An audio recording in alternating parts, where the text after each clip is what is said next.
Justin, show yourself. I'm his audience. He is my audience. So, today we'll be talking about the death penalty. Now, if you're unaware, the death penalty is being pretty much killed for a crime that you have committed. These crimes are often called capital crimes. Some things such as high cases of rape, murder, mass shootings. But whenever we think of the death penalty, we must think of what is deserving of the death penalty. And if we're thinking of what crimes are going to be worthy of the death penalty, we must consider our own personal morals and what we believe in. Should we believe that stealing is a capital crime and that it's something that you should be killed for? Do we consider murder and homicide a capital crime and something you should be killed for? Where exactly do you draw the line of what is deserving and what is not? So whenever you're talking about the death penalty, it really is largely up to your own personal values on what you believe in.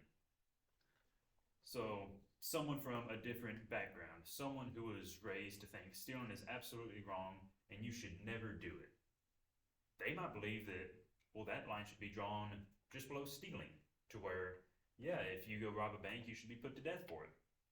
Some people, it might be, well, if you murder someone, but you had a good motive to, then you won't be put to death for it. So it's a very gray area within the legal process on what should and should not be a capital crime. And something that we must also ask is, in the court system, if we are to use a capital punishment, how can we ensure that it would be used in a fair manner? How can we be sure that one court system would agree with another court system on its verdict? How can we make sure that one group of people will always agree that one person should be put to death, while the other group is going to have to believe the exact same thing? So just with this sort of major punishment, we must ensure that if for some reason it is used, it must be used 100% fairly and without any mistakes. And speaking of mistakes, what if there is one? What if there is some evidence within the case that is not found until a person is put to death? What if there's something that comes up in the later years that someone did not speak on that proves that person innocent? Well, that person isn't with us anymore. What do you do then? Do you pay money to the family? Well, if we're going to do something like that, we must consider, what is a human life worth? Is there a monetary value to it? Is it, if you take a certain amount from someone, you should be put to death? Do we put that as a life, as a monetary value, as an innocence?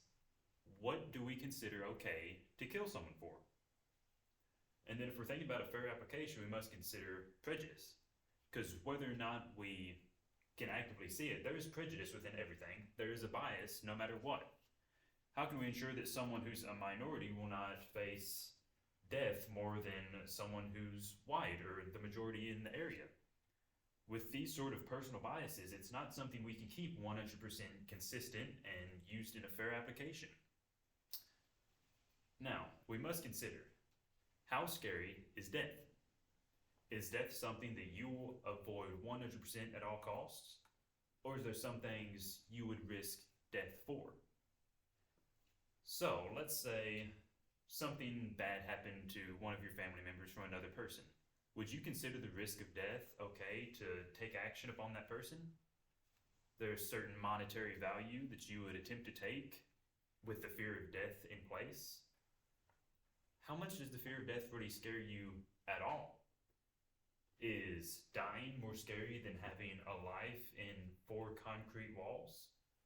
To spend the next 60 years of your life in a little box, not able to do anything? Is that really less scary than just dying, disappearing, and not existing anymore? Yet again, we must consider our personal values on what we believe, and on if we believe that being put to death is worse than just a life behind bars. Not only that, this is a cheapening of life if you put someone to death. Whenever you take someone's life, you're saying that their life is not worth enough to keep going. You are saying that whatever these actions were that happened, that's enough that their life doesn't really matter. So yet again, where do we draw that line on when someone's life doesn't matter anymore? will eventually in the future that line move back to, well, if you're not successful enough, maybe your life isn't really worth anything. If you don't reach the certain benchmark in life, your life isn't worth anything.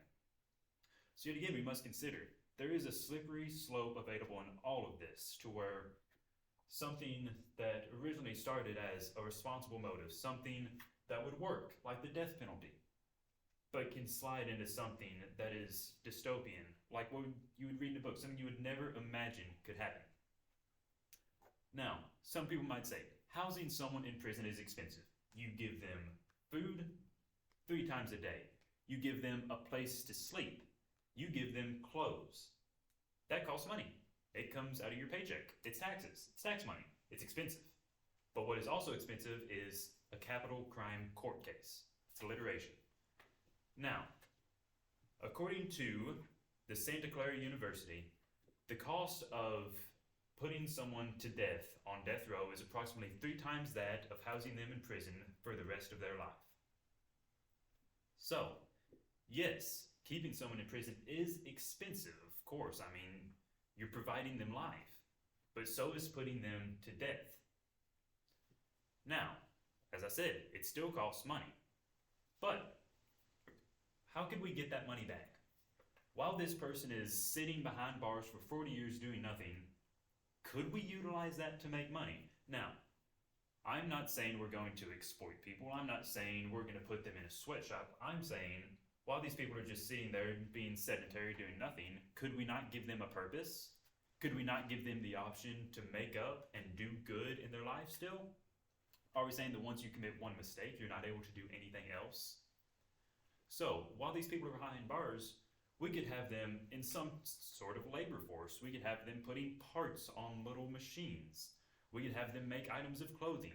We could fund the economy in the United States. We could provide U.S.-made goods for the people, and with this money could go back towards keeping them from just sinking money out of the government just because they did something wrong. And with that, we have the death penalty. Is it right? Is it wrong? I don't think so, and I don't think you should either. Thank you. And Weston, show yourself. I'm still here.